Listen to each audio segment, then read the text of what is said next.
Welcome to the Rijksmuseum, the crown jewel of Dutch art and history, located right here in the heart of Amsterdam. Welcome to Where Wendy Travels, my friends. I am so excited to be in Amsterdam today and walking you through the Rijksmuseum. It has breathtaking architecture, priceless masterpieces, and centuries of history. This museum is one of the most visited in the Netherlands. But have you ever wondered about its origins, what's inside, or how it's changed over time? Maybe you're one of those people who say museums are old things and I'm not interested. Well, let's take a step inside and take a closer look, and then you will put the Rijksmuseum on your bucket list. So, the Rijksmuseum was founded in 1800 in The Hague as the Nationale Kunstgalerie, modeled after the Louvre in Paris. However, in 1808, King Louis Bonaparte, Napoleon's brother, ordered the collection to be moved to Amsterdam. The museum relocated multiple times before finally finding its permanent home in 1885 in this stunning neo-Gothic and Renaissance-style building designed by Dutch architect Pierre Cuypers. Yes, my friends, this is the Great Hall inside of the Rijksmuseum that was built in 1885. Magnificent. But here's something interesting. The grand building was originally designed to be a museum, believe it or not. Unlike many European museums that were converted from palaces or government buildings, this building, the Rijksmuseum, was purpose-built to house and protect Dutch art and history. And you would not even imagine how many artists are Dutch. The architecture itself is a work of art. The intricate brickwork, sculptures, and stained glass windows that reflect Dutch heritage. Over the years, the museum has undergone significant changes. I just want to go over some of the brief history real quick, and then we're going to get into more detail in what you're seeing. But I want to fill your senses, fill your eyes with these magnificent pieces of art as I recap some of the quick information as to why you really want to come here. So the most expensive or extensive renovation happened between 2003 and 2013. It was a 10-year project that restored the building to its former glory while modernizing its facilities. Yes, my friends, it may have been built in 1885, but it has all the comforts, glory, plushness, and everything else as being brand new and pristine. This massive 10-year project really was an ambitious restoration. It was led by Spanish architects, Ortiz, and redesigned the museum's interior and really made the visitor experience more fascinating, more enveloping, more wide open and roomy. So, the removal of extra walls actually happened because over the years, over the decades, they kept putting more and more walls in, but they wanted to remove these walls to allow the natural light to fill the galleries that was the original intention. So, again, absolutely stunning, seamless blend inside of this Rijksmuseum, showing the old and the new, making it truly a world-class destination for art lovers. And they're typically open 9 to 5 every day. However, I will tell you, it is hard to capture all of the beauty in just one visit. And I'm going to get into more details why that's impossible. So, I also want to recap or go over real quickly what you're going to find on each floor, because here today we are on the second floor and we're going to spend your time here, but I want to briefly touch on what you find on the ground floor, the first floor, and the third floor. And yes, my friends, remember, when you're in Europe, Europe, the first floor is not the ground floor. The ground floor is 0, then you go up to the first floor above, then the second, then the third, etc., if there were more floors. So on the ground floors, you would find art from the Middle Ages and Renaissance periods. You'll see religious sculptures, stained glass, and artifacts that tell the history of the Netherlands before its golden age. So please, please, please visit the ground floor because you do not want to miss the model ships and maritime exhibits that are spectacular. They really showcase the country's rich seafaring history. On the first floor, you'll see paintings from the 18th and 19th century. This area shows you different Delftware, ceramics, grand portraits, and even period furniture. It provides insight into Dutch culture after the Golden Age when trade and colonial expansion shaped the nation. Now, we're on the second floor, so you're seeing the art from the second floor, which is truly the golden age of masterpieces. Here, we're going to show you Rembrandt's Night Watch, one of the most famous paintings in the entire world. This floor also features works by Johannes Vermeer, including The Milkmaid, and pieces by Frans Hals and Jan Steen. So this is a must stop. Talking about the second floor of the Rijksmuseum, it's dedicated showcasing masterpieces from the 17th century. This era marked the period of immense cultural and economic and artistic growth in the Netherlands. And the artworks displayed reflect of this time with all of its richness. So key areas, you'll find each divided up into different sections.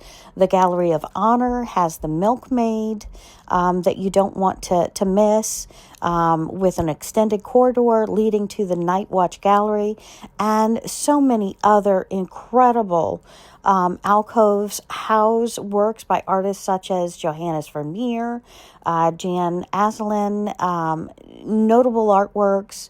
We already mentioned the Milkmaid, the Threatened Swan, self-portrait by Apostle Paul by Rembrandt. The second floor also features works by other prominent Dutch artists from the 17th century, offering insights into various genres such as portraiture, landscape, which we see here, absolutely magnificent, and still life. If you really get into this historical content and these amazing detailed landscapes. And here is Rembrandt's The Night Watch, 1642, my friends. This monumental work depicts the militia company of District 2 under the command of Captain Frans Bannock Koch. And I will tell you that incredible depiction of the Night Watch shows action. For the first time in a painting, it shows a militia company in action, not just lined up to be painted for a portraiture. They are in action, and it's really, really magnificent. Each gallery is set up housing magnificent feats. Just take a look at the detail in the water, the ships, and if you really look closely, you can see the people on the ships. So, and we're also seeing the ship's cannon momentarily. And this cannon is magnificent. The cannon is from 1573, and the metal bands hooking it to the wood really made it more accurate. So it was magnificent for the day for accuracy and power. Look at the detail of these people, so tiny in this wonderful painting. There's so much depth and detail that this is really an art lover's just paradise inside of the Rijksmuseum. It's amazing here in Amsterdam. And look at this 1615 cannon from Amsterdam, the ornate artwork on the cannon. It actually took 8 men to wield this or operate this cannon because of the weight, the detail. 18-pound iron balls is what it fired. Absolutely incredible. And look at the artwork in the metal. How frou-frou are these men in this picture? Amazing. Just such detail, such capture of the day. But if you see, they are all as if posing for the portraiture, looking at the portraiture. The facials stand out, and we have different works of art here, not just paintings. This is William I, King William I, 1613, laying in state after his death. And look at the drama, the action, the magnificence with the king overlooking his realm, Poseidon here, the magnificent, fantastical artwork of the tail, the horse legs, the muscular features. This is the allegory of the abdication of Emperor Charles V. Such detail. His court, his lands, fantastical, an earth globe there coming out of the water. He ruled over the water. And you see the wonderful shells on land, the elegant robes. This is just such a detailed, a magical, colorful painting. This painting was done in 1555, showing how the king actually divided up his territory in his illness and in his wisdom, and shared with his brother. As you continue to walk through the second floor, you're going to find furniture, artwork, paintings. This magnificent piece is full of doors, full of elegance, full of only the wealthiest could have these cabinets. They were actually made mainly of oak, but every piece of that oak was covered in a much richer wood, and you saw that cabinet also had a lot of ivory on it. So now we're taking a look at the portraitures around the room, just showing you such incredible human form, details.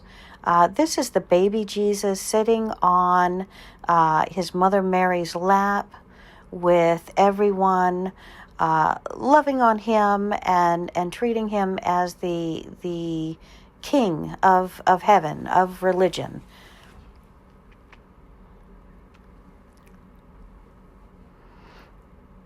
And each painting, each piece of art is adorned with information as to who made it. Looks like this was 1619 oil on canvas, The Adoration of the Kings by Hendrik ter Brueggen. A lot of the G's are pronounced as H's over here in the Netherlands. The Netherlands speak, of course, their own tongue, but most of them do know a second language.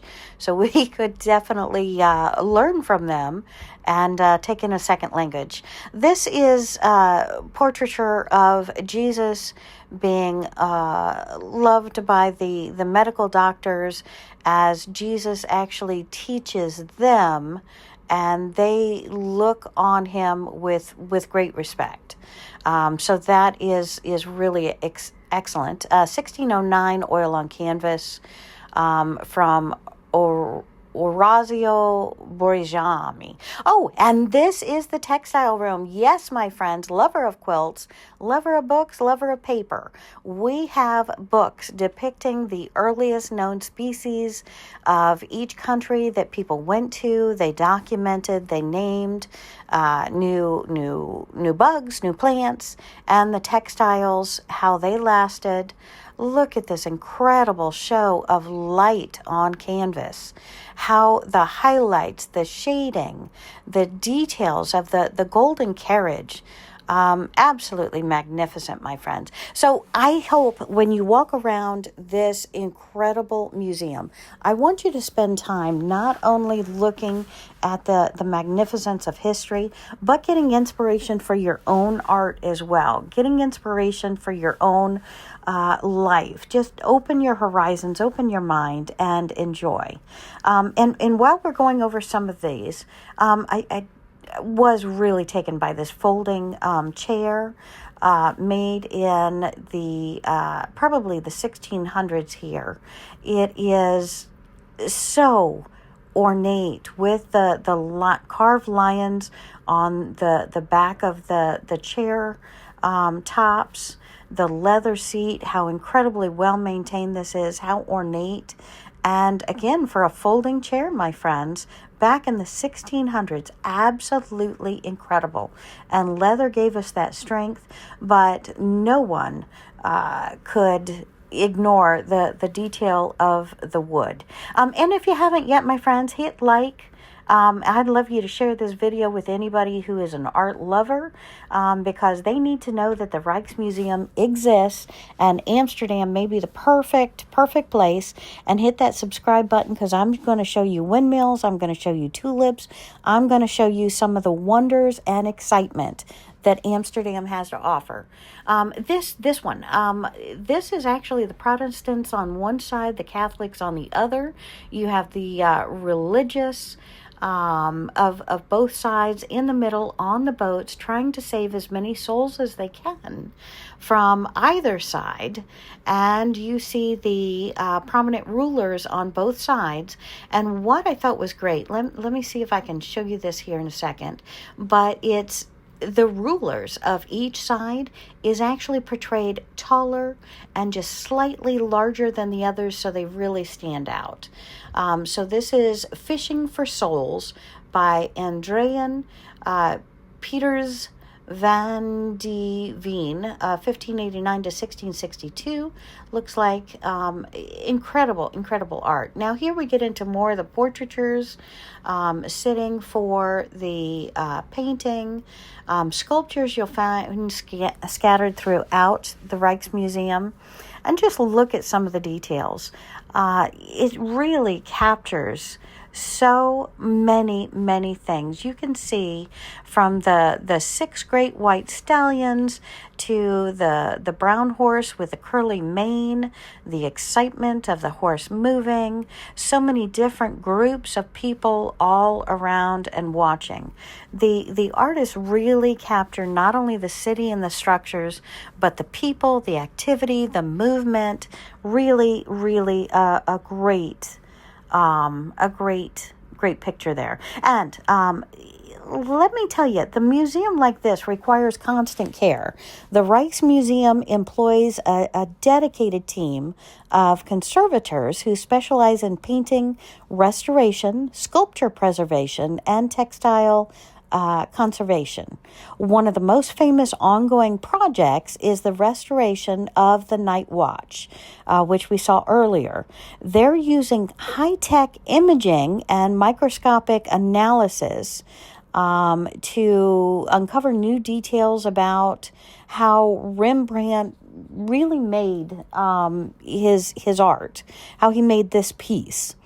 And the Rijksmuseum, to keep any art, well, you have to limit the humidity, but you can't dry it out. So it's really important. So they have to have the right temperature controls, the right humidity, the right lighting, the right dimness to protect the delicate aging of all of these different paintings.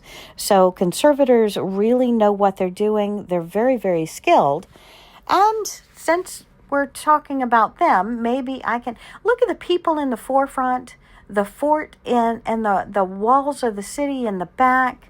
I know I said fort, but I meant city. In the back, and so many layers and layers and layers. And also you'll notice in a lot of these paintings how almost 2/3 of the painting is sky. This one was done in 1661, oil on canvas, and it's really a great work of art. And here we get into some of the Delft pottery. And Delft pottery, my friends, go back way, hundreds and hundreds and hundreds of years. This porcelain actually went down in a bombed ship and was recovered 350 years later. So again, my friends, this pottery was lost at the bottom of the sea with its pepper seeds and its pottery for over 350 years before it was recovered, and it's now on display in the Rijksmuseum. So just amazing to think how similar we do things today as we did it then, and yet we were learning then and we know today because of what we learned then. So really magnificent with these artworks. I also want to share some fun facts with you about the Rijksmuseum that maybe you don't know. Actually, I'm probably sure you don't know. Did you know that this museum has a bicycle path running through it? Yes, crazy. That's right. The Rijksmuseum is the only major museum in the entire world with a bike path cutting right through its center. So it's like half the museum on one side, half the museum on the other side. And it's got the second and third floors up there, but a bike road and walking path go right through it. So it's crazy. Also, I know when you go to a museum, you're looking at these magnificent pieces. You're wondering, where do they come from? Where do they go afterwards? Well, again, like we told you in the beginning, the Rijksmuseum is a building that was built for and houses the Dutch history. So all of the great Dutch artists' work has been collected and put right here. So the building itself actually houses over 1 million different pieces of art. But only about 8,000 are on display at any given time. So imagine what the basement, the bottom levels, actually hold or archived in, and what storage space they have to hold over 1 million objects. And on all of these ground floor, first floor, second floor, third floor, there's only 8,000 approximately on display. So just run through that in your mind for a minute and hit the like button if you haven't done so. Hit that subscribe, because I've got so many more videos coming to you from all kind of travel, including different AMA Waterways trips that I have yet planned this year into next year. So I'm incredibly excited, and I want to tell you all about the Netherlands and how we're traveling, where we're traveling, why we're traveling, and I think you're going to enjoy it. But let's get back to another fun fact. Rembrandt's The Night Watch was once cut to fit in between two doors. Yeah. Crazy. So in 1715, they wanted to put it in Amsterdam City Hall, and they actually, who they is, I don't know, but somebody in charge of Amsterdam City Hall in 1715 cut off both sides to put the Night Watch, this masterpiece, in between two doors. Wow. And we don't know who did it. We don't know what happened to the missing pieces because the missing pieces are still missing pieces. We don't have the pieces that were cut off. You never would have thought it devastating. I just, we value things different ways over different times. So that's why it's nice to know your history, my friends. History is so important. And another fun fact, the building features, can you dig this, secret symbolism. So it was made by architect Pierre Kuipers. He designed the museum, and he was building the museum, and the Netherlands was Protestant while he was doing this. But some say, and most believe, that he must have been Catholic because hidden in the museum, in the Great Room, in the different areas, there are many different Catholic symbols, not Protestant symbols, but Catholic symbols of the time. So look closely at the sculptures, look closely at the walls, the ceilings, and book this vacation to Amsterdam. And I highly recommend, what is a better way to visit the Netherlands than on a river cruise, my friends? Because you get the same hotel, you go to many, many different stops, and if you take the pre-cruise and the post-cruise, they are going to pamper you, carry your luggage, do everything for you. It's brain dead excitement every day. Do as much as you want, do as little as you want, but it is breathtaking opportunity.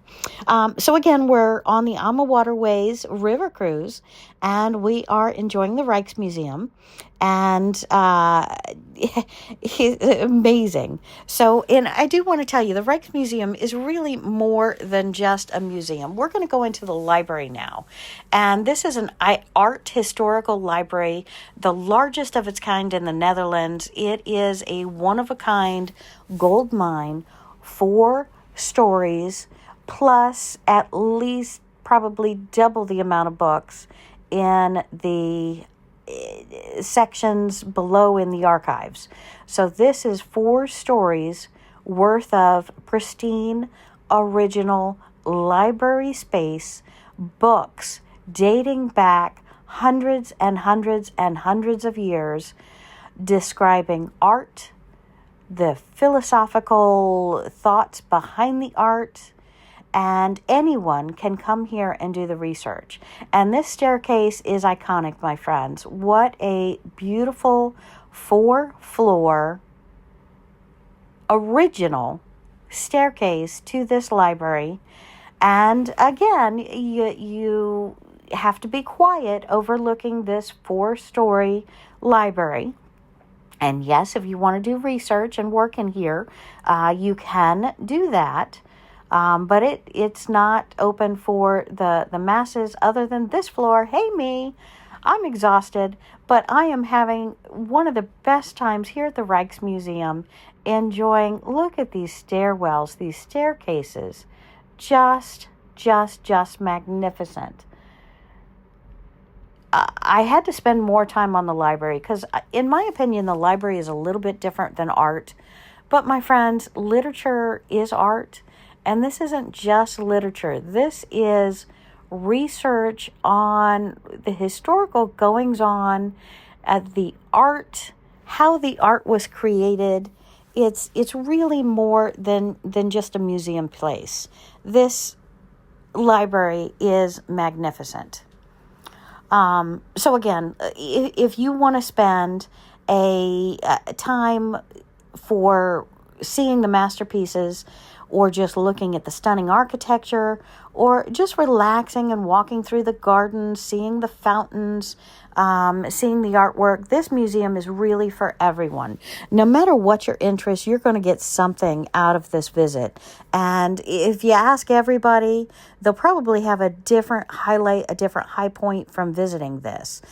So if you plan on visiting, though, book the tickets online to skip the lines. We just did it on our phone the day of. We had to wait about 45 minutes. It is a time-slotted entry, but there was room to go in, and we just really thoroughly enjoyed the entire experience. So have you visited before? I would love to know. Hit that comment button. Let me know what you think of my video, what you'd like to see from Amsterdam. Maybe I can still grab it while I'm here. And I really want to thank you for joining me on my journey on this incredible vacation that I am on. And I cannot wait to see you here again. Have a great day, my friends. Talk to you soon.